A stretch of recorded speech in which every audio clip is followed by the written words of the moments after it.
My name is John Poland, Mayor of the City of Fruit Heights. This meeting is being held in an anchor location at 910 South Mountain Road, Lake City, Utah. Time is 7:02. We are going to start off with a pledge of allegiance. It's going to be led by Eileen, Councilmember Moss, and then I will say an opening prayer. I pledge allegiance to the flag of the United States of America and to the republic for which it stands, one nation under God, indivisible, with liberty and justice for all.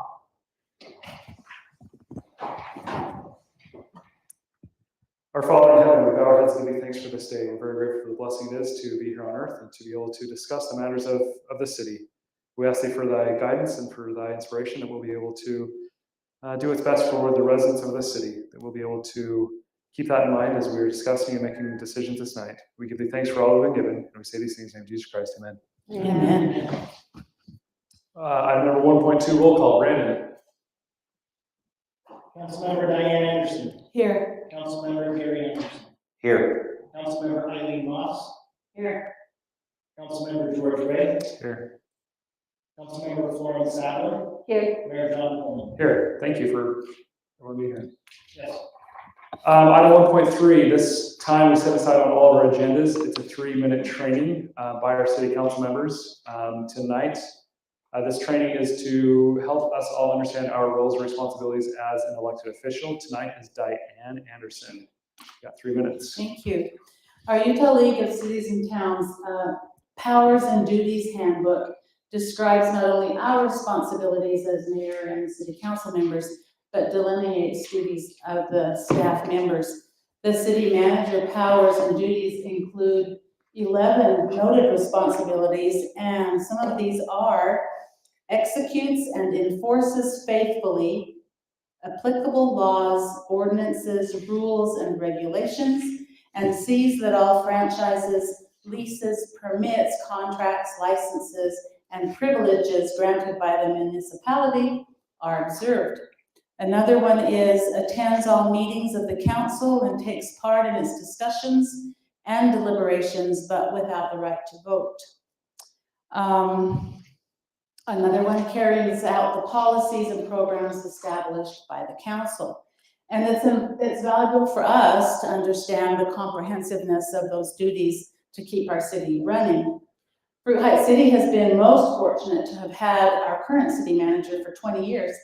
And in my nearly 3 terms on the council, I have watched him serve the residents and work with those elected officials that change every elections year over half of those years. And he has done that with the highest level of professionalism, patience, and intelligence. Often when an organization runs well, it's easy to take for granted the skill and finesse behind that effectiveness, but not today. May we take this opportunity to applaud our dedicated and delightful city manager. Thank you, Brandon Green.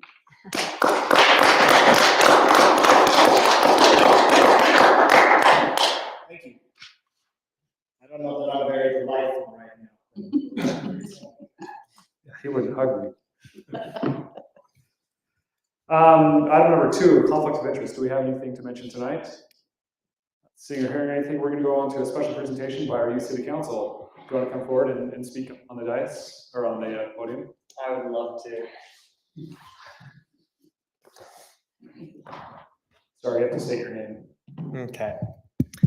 I'm Eli Nilsson from the U City Council. What we have been doing lately is in January, we were trying to plan a New Year's party. But due to the construction, we have changed it to planning a party with the Kaysville YCC, and we're going to try to build our relationships with them. In the future months, we have plans to do a gel tour, a blood drive, and a trail cleanup. Excellent. What was the last one? Trail cleanup. Okay. Yep. So I have it on my responsibility to get that gel tour scheduled. I have sent a couple of email or text messages. I will make sure that's actually on the agenda tonight. Okay, perfect. So I will make sure that happens, and I'll get that set up, and I'll coordinate that with Diane. Okay, thank you very much. Thank you. Thanks for Thank coming you, Eli. tonight. Yeah. Item number 4 is a public comment time. If anyone would like to make any presentations to the city council. Not seeing or hearing any, we're going to move on to item number 5.1, which is review, discuss, approve, deny the secondary water meter installation contract with Tonco. This was something that we did it wasn't an agenda item on the last agenda, but we kind of asked if there were any concerns so that they could sign an agreement and get on the schedule. We now have the official document on the agenda, and I would ask for a motion on this item. I move to approve the secondary water meter installation contract with Tonco. I have a motion from George. I have a second from Eileen. Any further discussion? All in favor of supporting or approving the secondary water meter installation contract with Tonco, all in favor say aye. Aye. Any opposed? That motion carries. Going to go over to item number 5.2, which is review this. Actually, I'm going to go to 5.3 since we have All West here. Item number 5.3 is review, discuss, approve, deny All West Fiber franchise agreement. As part of this, we have two, Connects and All West. In talking before the meeting with All West, I threw out a couple ideas and a couple suggestions that as part of this franchise agreement that they could work together effectively. When fiber goes in, they either bore or they trench. Connects is wanting to get started very quickly, and having two of them get started in the near months. It would be nice if we could get them to work together to potentially cut in half the amount of bores, trenches, holes, everything that we have throughout the city.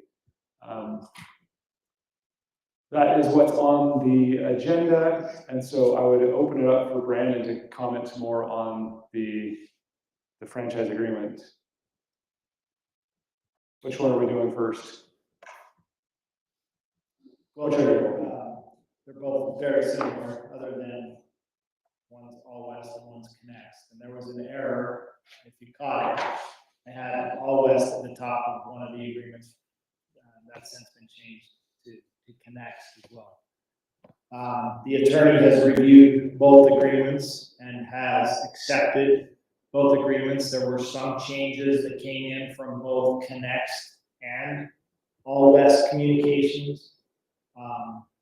And some of those requests were approved and applied to both franchise agreements, and some of those were not approved by the city attorney. And it was just, I think it was just a matter of wording or legal something. But I can send that red line copy of what the city attorney approved, so that you can see those side by side if you'd like to review them. But I'm going to send Phil with All West that very same copy so that his legal department can review it. I don't know if Brad sent it to his legal department or not. So, Okay. but I'm happy to provide that. Brandon, As far as the city goes, franchise agreements allow. Mike, I think it's gonna be hard to pick you up, or maybe you do, but Do you want to put your mic on? Oh, I don't have a mic. This is my that's mic. what, I think that's what she's asking. yeah, it's kind of quiet. Okay. Can you hear me now? Can they? Well, we can hear you. We We're just wondering about, Can you hear? Well, if I'm speaking in here, then they should be able to hear me. Well, in here, yes, on our recording, probably not. I'd be happy to go up to the microphone.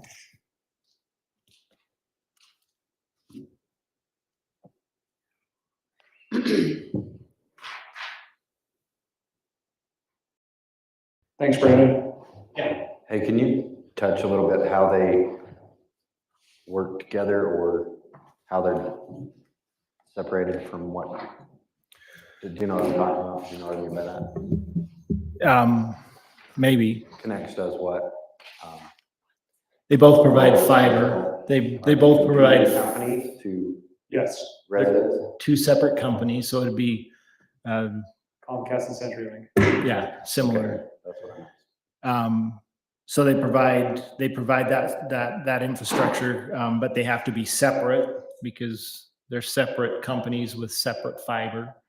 I think what Mayor Pullman is asking, and I'm not opposed to it, is that they work together where possible to be in the same area, bore, trench. But once they get to the home, I don't know how that's going to work because there will be separate boxes located different places at the property line. So potentially there could be, they could potentially share some of that, but not all of that, I would imagine, is how that would work. But I'm not a fiber guy, so. Is this gonna go through backyards where? No, this will be out in public right away. We don't want anything in backyards because when they have to go make a repair or do something, we have to notify them that they're going to be in the backyard, and people don't like people in their backyard. So everything that this franchise agreement deals with stuff in the city's rights of way. Okay, so the city right of way on sidewalk includes 1 foot. 1 foot back. Well, it includes 1 foot back of sidewalk, but there's a utility easement in front of those yards too that is 7 to 10 feet in some of those places. That's what So, I'm asking, which side of the sidewalk? well, in our older areas of the city, the park strip is quite full because we've got gas and sometimes Right. phone. So they could be on the backside of the sidewalk. And we're, it's already happened up on Mahogany and Hidden Springs Parkway, where they're in what people perceive as their front yard, and they are in their front yard, but they're within the city's easements. That's what I was wondering. And the city, under the franchise agreement, allows for those utilities to be in there. Right, you're 1 foot inside the sidewalk, on the outside of the sidewalk. Well, our right of way is usually 1 foot behind the sidewalk, but in addition to that, there's a utility easement that sits along the front of some of those lots. That's, like I said, 7 feet to 10 feet, just depends on where we are in the city and what. How deep is this compared to some of the other utilities that are already in place? Are they gonna? It's my understanding that their utility has to be at least 24 inches deep. Correct me, Phil, if I'm wrong. Most of the time, it'll be 36 inches. to Okay. 24 inches. Just depends on what's in the area. How many boxes or, panels, whatever you want to call them, poking out of the ground, or they're going to be per? Well, and that's where things are a little bit different.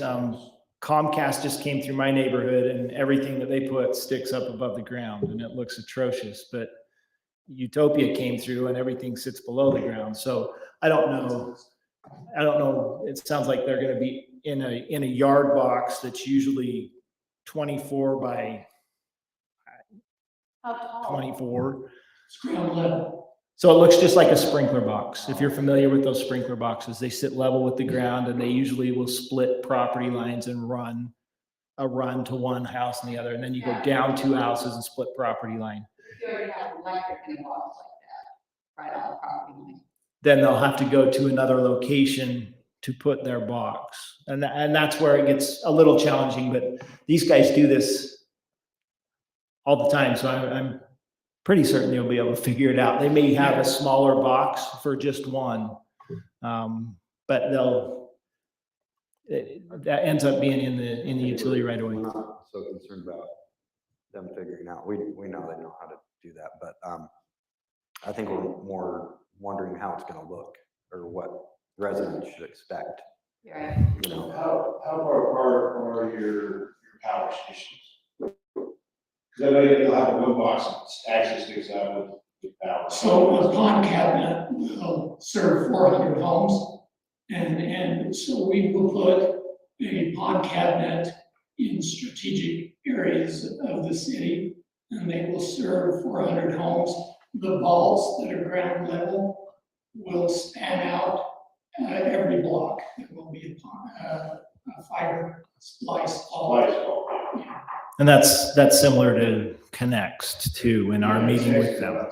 And they said 400. So maybe what would be nice is if we could get your power stations at least close to each other, but I don't know. Maybe what we need to do is schedule a joint work meeting with both Connext and All West and determine where those boxes are going to be and see if that works for All West too. To figure that out. But I do, I understand the concerns. What's it going to look like? Yeah, I like in my front yard, I have like 3 or 4 on this side and then 1 over here, 1 or 2 over here. And I was like, it's going to kind of look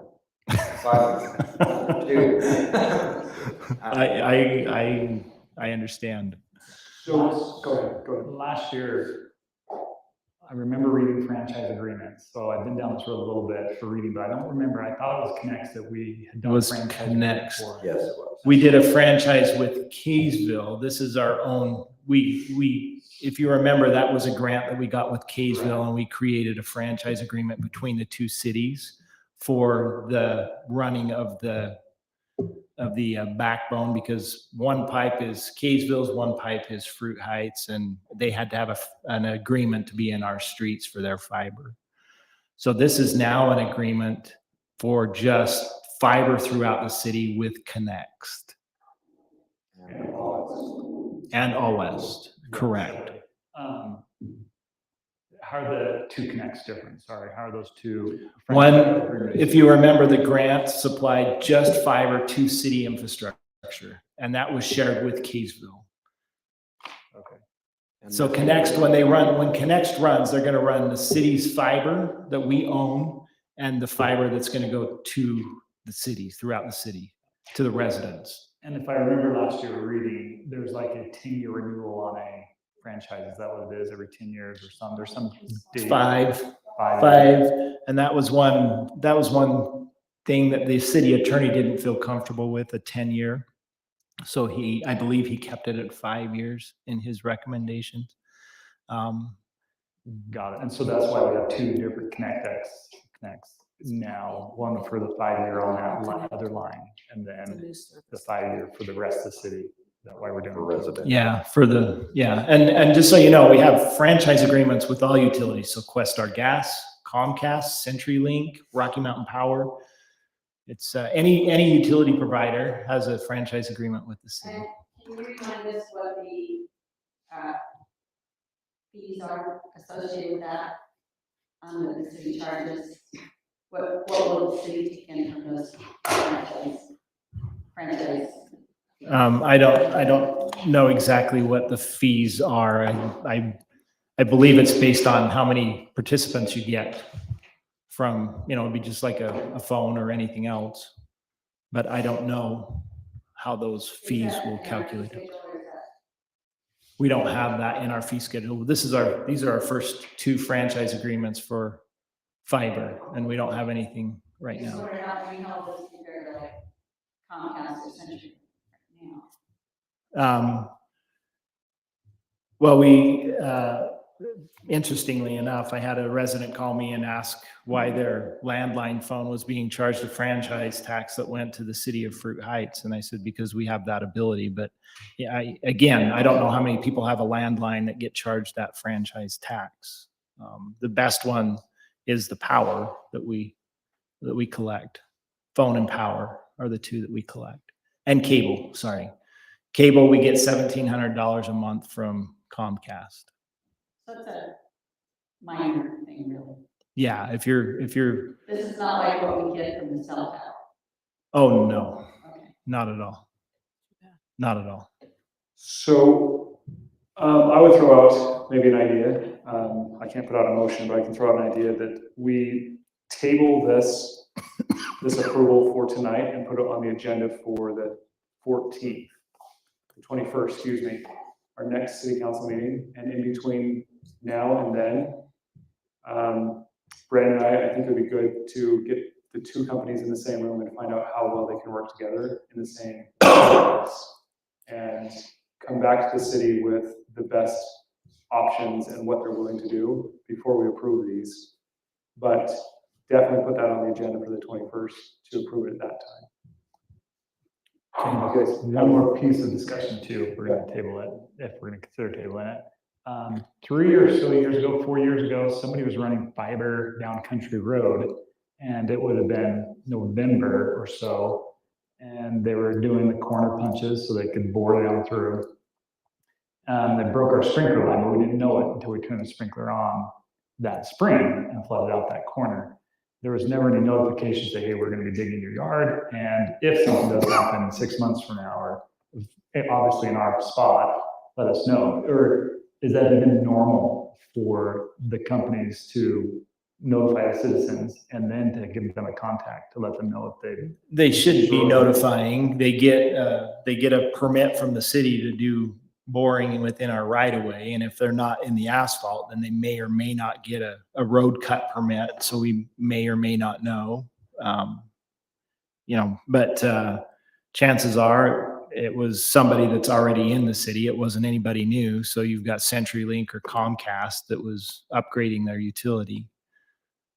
as a city, how do we manage that though? I mean, I'm a little bummed. It's not like I'm going to fix my own sprinkler system. So it was only a $10 fix for me, but if I was a senior citizen and had to pay a sprinkler company to come do it, it'd been $150 for them to come fix it. I don't know how you manage it, because again, you're going underground, and those utilities,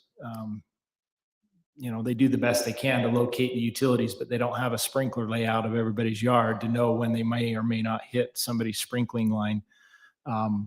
They've bored through water lines, they've bored through sewer laterals, they've bored through. So it happens, and unfortunately it does. But I believe that, at least in our conversation with Connext, and Darren, correct me if I'm wrong, they've got a whole crew dedicated to coming back and fixing sprinkler lines, because the water isn't on right now for secondary water. So when they start, they'll have somebody come back through and fix those lines. And when the water gets shut off next fall and they're still boring, I don't know how long it's going to take, but they'll have to. But that's just, unfortunately, that is part of getting fiber to your home. There's going to be some inconvenience that may occur. And at least in my conversation with Connext, they will have somebody out there to fix what they damage. I think they're gonna make sure the areas they're in, The residents with a door hanger or something like that. in advance. In advance, we also requested that we know, so we get it on social media, Facebook, all those kind of things, so people have an understanding if we call. Okay, so I don't know if that makes you feel warm and fuzzy, but And it doesn't, and I wish there was a better way for us to police that in our community, so that because I don't have fiber in my house. It was CenturyLink, and I'm guessing it was CenturyLink running. They're Probably, probably on there. it's probably Comcast. Comcast has been, through a lot of updating the cable, not even fiber, just updating the cable, and they're like everywhere. So, Will there be a way for the material that goes out to indicate that it's sanctioned by the city, what's sanctioned by the city? the fiber? But it's that's going in? not, I don't know that it is sanctioned by the city. The city is allowing Oh, it's it. giving them okay, that's it.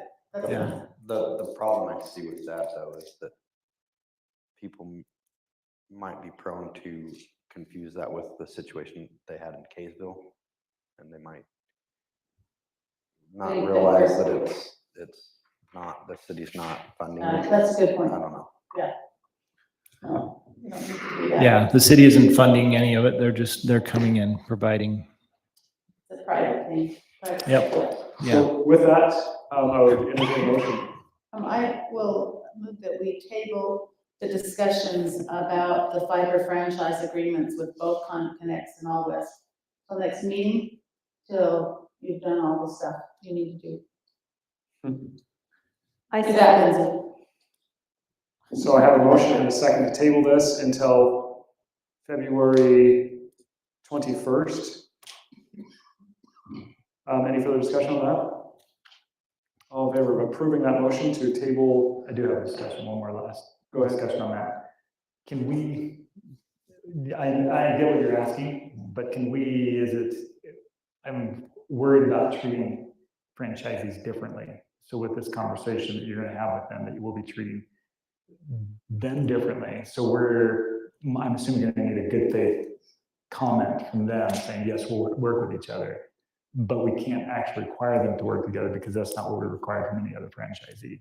So I'm afraid that if we table this, we're gonna be the exact same place that we just need to approve it. But when the conversation that you guys are gonna have can happen with you and Brandon and them from now anyways, so that we can just approve it and get it off of the agenda. So this is the only two fiber franchise agreements that we have in front of us. We don't have any others right now. So I would love to put some verbiage in their franchise agreements to have them work together and work something out. I just don't know what that looks like until we have a conversation with the discussion. I think the point that here though is that in this case, we can actually, it makes sense that they can work together with other franchise agreements like Comcast and CenturyLink. They were going in at different times. They're different entities and different systems. So it doesn't make sense to try and put them even with, like a gas company. But right here is where they can actually have a smaller footprint. And I think that's why the suggestion has been brought forward. And can I ask All West, do you guys work with the other fiber companies to minimize your work, or it just doesn't typically work out? In the areas where we have competition, Heber City is a good example. We have Lumen, which is CenturyLink. We have Comcast. Also, Utopia is in Heber City. We have not worked with them. We didn't meet at the same time. They laid their copper or fiber in either after us or before us. This is a unique situation. And I don't think we'll know until we meet together and discuss the possibilities. If it doesn't work, the last thing I want to do is see both parties pull away and the citizens not get fiber to the home. So we want to work out some kind of solution. So I think the best thing to do would meet in between now and the 21st and see what we can do. And do we have a third company that's thinking of coming in? There's been discussions. Fiber was coming, but they've backed out. And so back to that, will there be anything in the conversation that would be binding that would prevent us from just approving right now? I hope so. I would like to. Okay, See something. wonderful. Mayor, can I make a comment? No. Having experienced exactly what you're talking about last summer in my neighborhood, it was disastrous. Comcast came down first, put in a conduit in a utility easement, but those utility easements are landscaped, right? So just on my lot, I lost four busted sprinkler lines, two 25-year-old pine trees that died, that were underneath right where they bored. I've got a sinking driveway now, right where they bored underneath my driveway. I had pre-agreed where they were gonna put their box. That information didn't get to the construction company. They put it wherever they felt like putting it. Your citizens should expect trouble. Well, you think you're done when one company comes through, here's this nice big conduit, everybody uses it. No, Connex comes next, they run their own conduit, tear everything up all again. If your point is well taken, if you can get these companies to run one conduit, only tear everything up once and share that conduit, my understanding is these bundles of fiber are only the size of a pencil. I've got 2 3-inch conduits side by side on my property. And they can fit tons of companies in them, but they don't talk to each other and don't share with each other. If you can get them to do that, you're gonna be a mile ahead of everybody and save everybody a lot of trouble. The fact of the matter is, once you sign that agreement, they have the right to go in that utility easement and do what they need to do. you would expect there's gonna be trouble, and there will be. You'll have lots of people mad but there's a cost to getting this done. It's not easy. You're gonna go through stuff that's established, and things are gonna get broken. But the less amount that have to go through there, better off it'll be. Thank you, Jeff. So I didn't make mention, I didn't write down who made the motion. Who was that? I did. Diane did that, And Flo seconded. Flo seconded. and Flo seconded. So we have a motion on the table, we've had discussion. Any further discussion? All in favor of tabling both item number 5.2, 5.3, which is review, discuss, approve, deny Connect's fiber franchise agreement and All West fiber franchise agreement. All in favor, say aye. I, Any opposed? I will tell you to expect this on the February 21st agenda, and hopefully that we've had some discussion between now and then. I don't want to slow them down. I support fiber to our residents wholeheartedly. I think this is great. I don't want to slow them down, but I want to have a discussion before we approve this and give them carte blanche. Moving on to item number 6.1, which is review and approve the city council minutes from January 17th, 2023. Did you all get a chance to review them? I did not. Do I have a motion? I made a few corrections. George made some comments, I just incorporated those as well.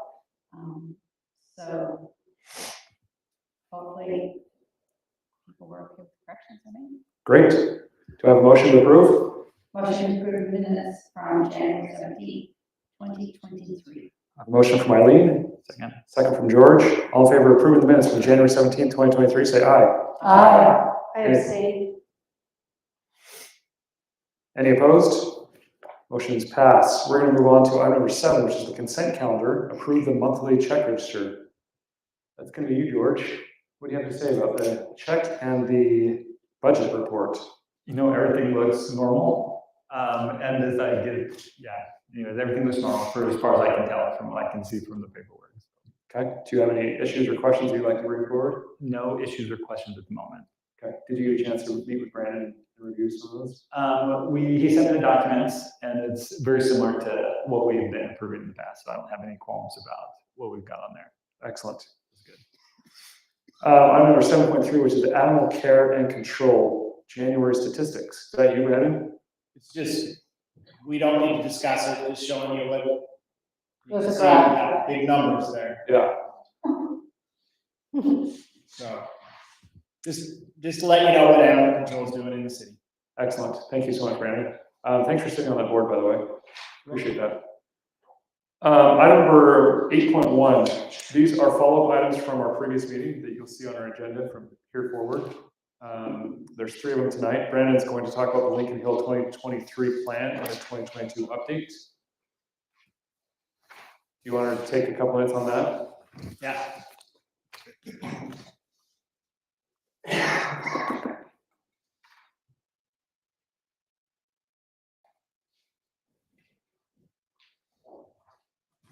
We, name and address, please. what's that? Name and address. Brandon Green, 910 South Mountain Road, Fruit Heights, Utah. Thank you, Phil. We'll be in touch shortly. Thank you. We have met with Lincoln Hill, and Casey. Lincoln Schultz and Shorts and Casey Hill, but it's Lincoln Hill, right? Lincoln Hill is the name of the company. The company. Is that what you wanted me to say, or did you want me to say Lincoln Shirts and Casey? Go for it. Just keep going. Okay. Keep going. We're on the clock. We met with 2 individuals by the name of Lincoln and Casey to discuss the city's desire to seek some additional grants for some projects. They requested that I send to them a list of projects that the city would like to see if we could get funding for. And so I provided that list to them, just so you know, just a few of those things. Looking to try and acquire or get some money to build a second culinary water tank on the northeast corner of the city near the animal shelter. We're looking to possibly get some funding to allow us to install some collectors for utility, the water meters. If we get fiber in the city, that only works if there's fiber. Oh, it works out too, but. So, Fiber's cheap. so we put in a request to see if we can get funding for that. We've put in a request to replace aging fire hydrants. We've put in another request to replace the remaining aging water line that we have. Most of the money that will be made available again this year is money that they want used for water needs and water infrastructure. So water distribution systems, water storage systems, the ability to better monitor water usage and create a water conservation program. So that's what our projects are based on, but there are funds available for some road projects that would also include some asphalt, some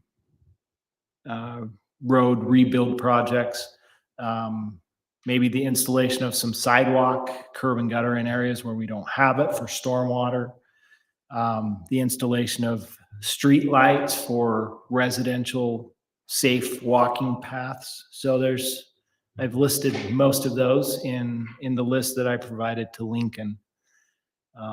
There's also a stormwater, it's called the LID. It's what they do to contain and treat stormwater before it goes into the storm drain system. There's a movement afloat to not detain that stormwater, but to allow it to run out to the lake and not be detained on site. And that's something that Kaysville, Farmington, and Fruit Heights may be working together on as a pilot program that is kind of being discussed right now. So did I get what you were asking for, Mayor? Excellent, thank you very much. You bet. There was, so the state's pushing the active transportation stuff. Do we not, were there no requests for any active transportation projects? There are some requests for active transportation projects, and those are some of the things I also outlined or brought up in this document that we sent to Lincoln and Casey. Trail marking, safe bike routes, improved trail access, trail connectivity. All of those things are also, that will come through the Utah Outdoor Recreation Grants, not through so the legislature will approve that money, and then it will be distributed through that outdoor recreation program, and some through UTA, some through Wasatch Front Regional Council, and some through Davis County or the counties. What about a tie coming out of East Oaks to Mahogany,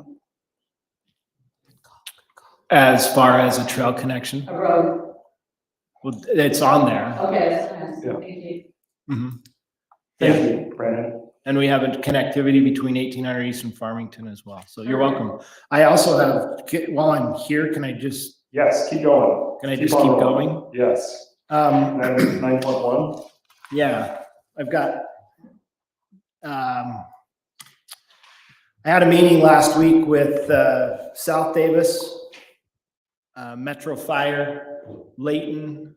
Well, it's all the cities in Davis County, but right now we currently have 4 dispatch centers. There's a push to get all of those dispatch centers consolidated into 2.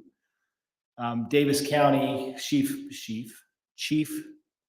Sparks. Sheriff Sparks and Chief Love, who represent the city of Fruit Heights and our fire and police services, are on board with a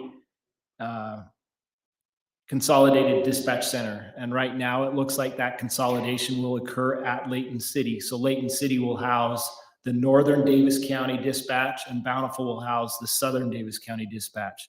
Northern Davis County is Farmington. North and South Davis County is the South Davis Metro Fire District. There's support by the sheriff, there's support by most of the cities. Clearfield is going to be switching over to, they're gonna disband their dispatch center, and they're gonna be switching over to Layton City. As well as South Weber, they'll be using Layton City's dispatch center. Davis County is willing to consolidate, but they want to make sure that that consolidation is effective and appropriate for all of the cities. Layton City is committed to house the dispatch center, and it will be ran through Layton City. It won't be a Davis County dispatch. So we will be, if this gets approved, and it's going to go to COG, and it'll be discussed in COG, Mayor. But if this gets approved, then we will consolidate down to 2, which in my opinion works very well.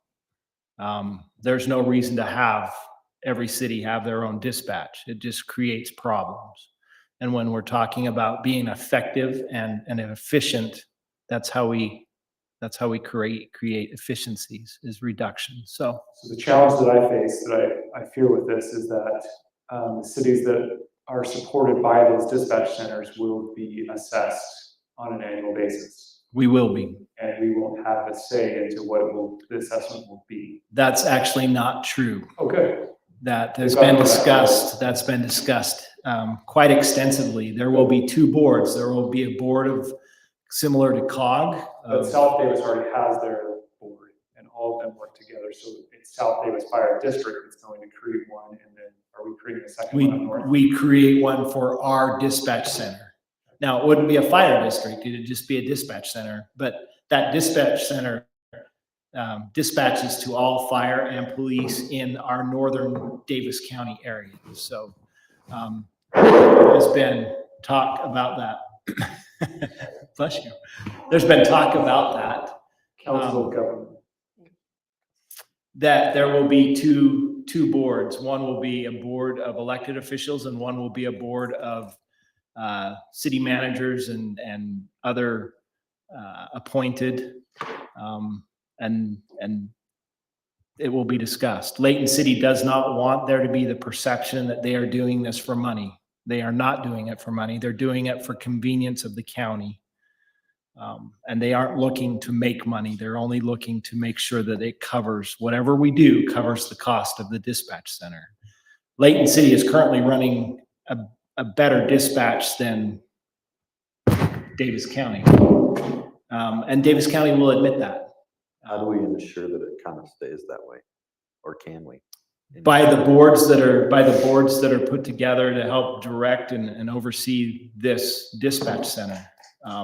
It's going to cost the city. But it's going to cost every city, and they're talking about the assessment being based on population. It's not going to be based on the number of calls. It'll be based on a population. And I mean, somewhere we're already paying for that service. We're paying through the county. Through the With county. the county reducing any of their, I doubt the county. will. Well, if they're not providing that service, then that just means that just gets them a way to get a tax increase without telling anybody. Yes. Great, thank you, Brandon. Thank you for the update. You're welcome. Any Appreciate that. questions? Just keep us updated on that. I will, you and I, if I hear anything, I'll let you know. But Yeah, they're supposed to be coming to Council of Governments in March, February or March.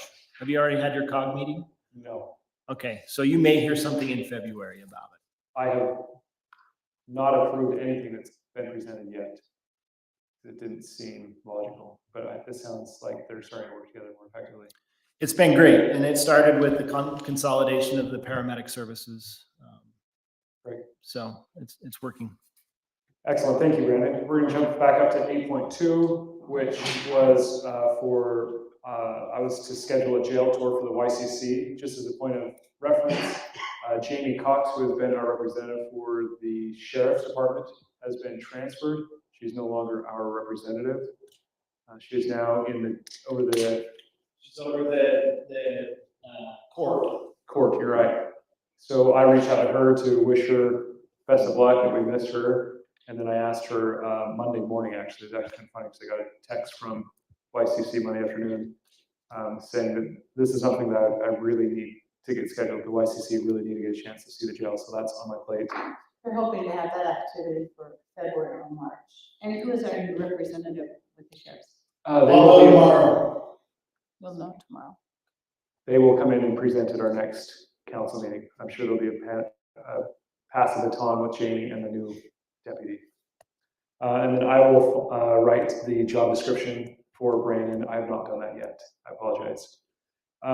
We did put item for a closed meeting. So I'm going to just kind of talk really in a really obscure manner so that we don't need to talk about specifics.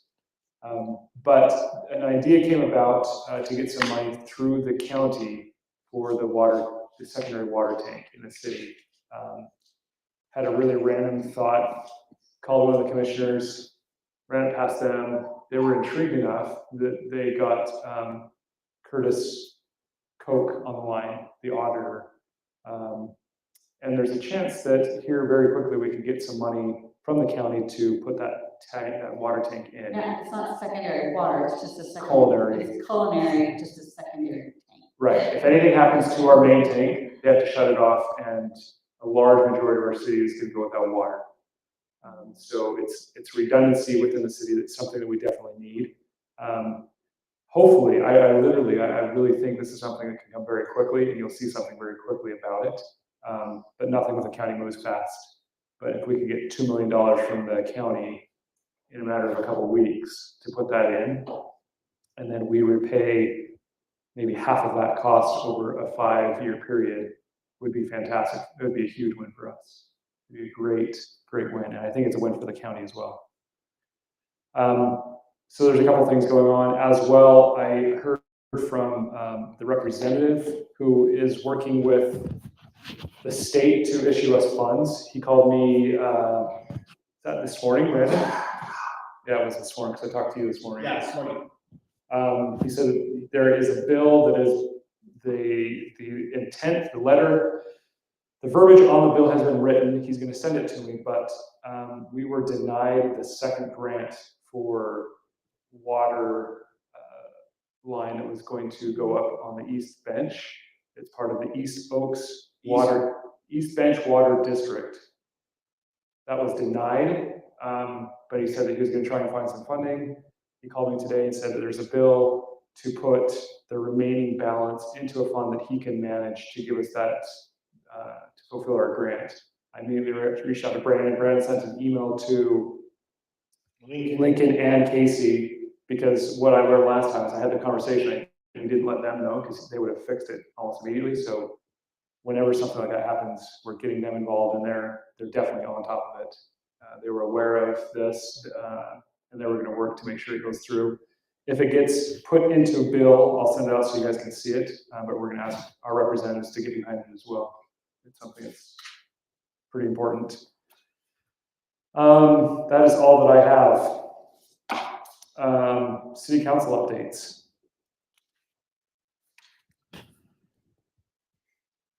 Do you have anything for us, Gary? I don't, but we do have our open house next week. Yes. I don't think I'll be able to attend that, but I just wanted to remind everybody that it is coming up. So with that, I would ask you to get on all your neighborhoods, Facebook groups or whatever, just push it out. This is their time to come and see what the city's going to look like in 20, 50 years from now. It's an opportunity to see what we're as a city trying to do and trying to encourage the future of our growth. Thank you for the update. George Ray, you have anything? Nothing currently. Good. Diane Anderson. I have a few things I wanted to share. I wanted to report that I had a fine experience at the state capitol with the YCC. They represented us very well. They were dignified. They participated in events and in the mock committees. The mock committees were discussing use of telephones in schools, and they took different parts and represented us well there. They posted pictures of their day, and the league reposted it on their website, which delighted the youth. We heard from First Lady Abby Cox, and she described her journey and her priorities for teacher mental health, lifting foster families, and unified sports for youth with disabilities, and her agenda to encourage service. She challenged all of the kids there to find somebody that needs you today. I thought that was pretty cool for them. Councilmember Ray and I contacted Lincoln Shirts and Casey Hill, and we met them and introduced ourselves to them, and gave them appreciation for the past success, but also asked them about what we had talked about, getting a briefing on an update. They were enthusiastic and very optimistic about what they could do for us, thought that there were listening ears on Capitol Hill for our needs. I attended the YCC meeting last night, and you heard Eli Nelson report. I was very impressed with how they conducted their meeting. The Goldbergs are doing a great job leading them, and George has done a great job with them in the past. They had minutes, they had an agenda, they conducted votes. They were very official. I would like to make a request, if it's not too much trouble, Brandon, if we could get them some name tags. They put their youth mayor and vice mayor and secretary up on the stand here, and it would be cool if they could have not their names necessarily, but just a label. If, You want to just say UCC, YCC? yeah, maybe YCC mayor. What is the vice mayor? So, Mayor Pro Tem. Mayor Pro Tem, and I think the other girl was the secretary. I just thought, because they're being so official and they're sitting up here, it would be cool if they could have their own plaques if it's not too much trouble. I mean, to slide in. Okay. And then Flo's on deck for the council training moment at our next meeting. You'll be here. Thank you so much. Diane, Eileen. So with emergency preparedness, I think the Emergency Preparedness Committee is expressing some concerns about potential for flooding, depending on weather. And spoke with Brandon, and Brandon has the intention of bringing some sand and some sandbags that people will be able to potentially. They'll go get it on their own. The city's not going to fill those. Right, but provide it so that if we end up with a 70-degree day all of a sudden with some rain, that would be available to residents of the community, that they can go and get sandbags. Where would we put that? Down at the yard, west of the Bowery. Okay. Is that something that we can do fairly quickly, or is it already there? Sand's there, we've got bags. We don't leave the bags out because they get sun out and they get destroyed. So we've got some bags already, we just had them sitting in the shop. Excellent. But I believe there's a load of sand down there, isn't yeah, there? we still have some. Okay. Should we get just a little bit more? Yeah, well, we got enough for what's happening now, but we will get more. Great. We use the sand in backfill and water breaks and stuff, so they're Excellent. always getting sand. Great. Thank you. Perfect. Flo. I have a question about the city plan. You wanted us to go through and prepare it, right? Do we want to make corrections or suggestions on it before the open house? Or what's the timing on what we're doing with preparing that? It's pretty well done. So if there's changes or if there's comments that you have, I would say get them into Brandon as soon as humanly possible. Okay.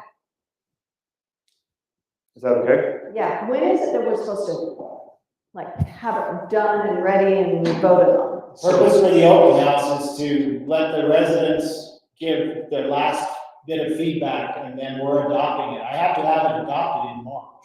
Okay, thank you. We were going to do that in November, and then that got pushed back because of December and the holidays. Then we had it scheduled for January. Because of the flood, we changed that. So we're kind of coming up against a hard stop here shortly. Okay. One last thing, Brandon and a community member attended a Community That Cares event or meeting today.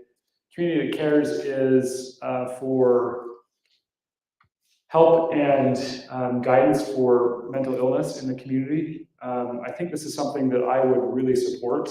The challenge is they operate on a per resident fee that gets pooled together. When we get more information about this, I'll present this and we'll talk a little more about it. But I think it's a really good. It's really good to push and support something along these lines. It's being done by the Davis Behavioral Health, and they're going into the elementary schools. They're working with the communities, and they're asking for our support on things like this. So I think it's maybe a couple $1,000s. So it's nothing massive, but I think it's about 35 cents a resident. 30 cents a resident. 30 cents a resident, and so a city of our size, it's not as significant, but when you get to Layton and Bountiful and Farmington, that's a pretty sizable penny to help pool money together to help all the communities. That's all I had. I have one more thing. Yes, go for it. When Diana was talking about it, it just came back to my mind. We went to the Legislative Policy Action Committee when we were there, and one of the things they talked about was the moderate income housing and how the state is going to work to help the cities meet those expectations. And that reminded me, I had an email where we'd gotten from Alyssa that said we were in non-compliance. Is that still in the pipeline? Where are we at on? The general plan. The general plan. Does that put us in compliance with the state or no? Moderate income housing plan is part of the general plan. There's several cities that are in non-compliance. I'm not saying that to justify our case. It's just when we adopt our general plan, then we'll be in compliance. And I have let the state know that we are in the process of adopting the general plan. Okay, so the email we got, we're not in compliance after we adopt the general plan, then we will be in compliance Well, with the state's requirements. what you're referring to is the moderate income housing update that you have to send to the state every year. That's different than every general plan has to have a moderate income housing plan. They're most concerned about doing those yearly updates and staying on top of them. There are a bunch of cities that still need to get this moderate income housing element into their general plan. So that's not the one that they're going after people to fine them a daily fee. It's the other thing, and we're not out of compliance in that. Say it one more time. So when they say that we're out of compliance, they don't know what they're talking about. They're talking about the general plan, but not the part that you're in threat to get, pull your B and C road funds and your, now they're saying a $250 a day fine for every day you're out of compliance. We're in compliance with that part of it. Okay, got it. And so her email was referring to our general plan, just haven't been. Yes. Okay, perfect. I will delete that email then. Darren, do you have anything for us? We as Public Works, we're just, coming along, trying to get things done, and working a little bit with the city building, to get things tore out and get things ready to be put back together. Roads, everything else. You guys have done a great job on roads, really, sincerely. Thank you. It's, So somebody complained on Facebook about their cul-de-sac not being done, and basically I said, call us, don't complain here, call the city. The reason it didn't get done is there's like 5 cars parked up there and you can't get up in there. So I don't know what the reason was. That is, we went in there again, we actually went in today, salted it. We had a bunch of cars parked up there. Can't get up in there, because they're all parked out on the streets. So maybe we need to ticket those cars. Call the sheriff, I'm all for it. Plow them into a pipe. because, if they're gonna complain,